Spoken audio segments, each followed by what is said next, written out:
大肠的猪肉验出正肉种的风波也未煞过，卫福部的处长王必胜昨暗搁伫咧面册批评台中市府无认真处理，无甲是药事讨论过的公布。台中市长罗秀燕是无针对王必胜的文章搁再回应，干那表示讲认同这是单一的个案。目前行政院是有搁另外抽验猪肉，拢总无验出正肉种。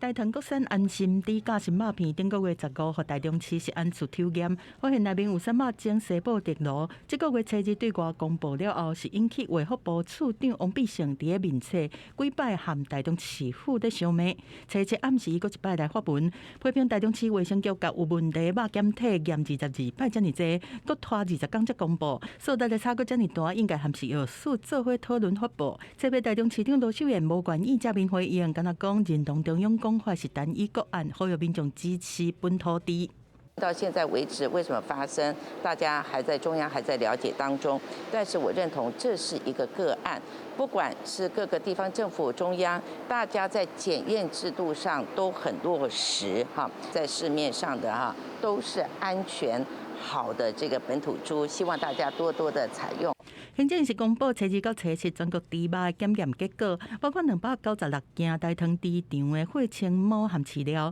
，160件肉品市场采验的毛干皮肉品，和62件各县市卫生单位后市场抽验，拢无验出三肉种。研发国内食品供应链无发现污染的风险，未来加强监测，后市场猪肉检验会对2000件提升到4000件。目前从2月2号到2月7号。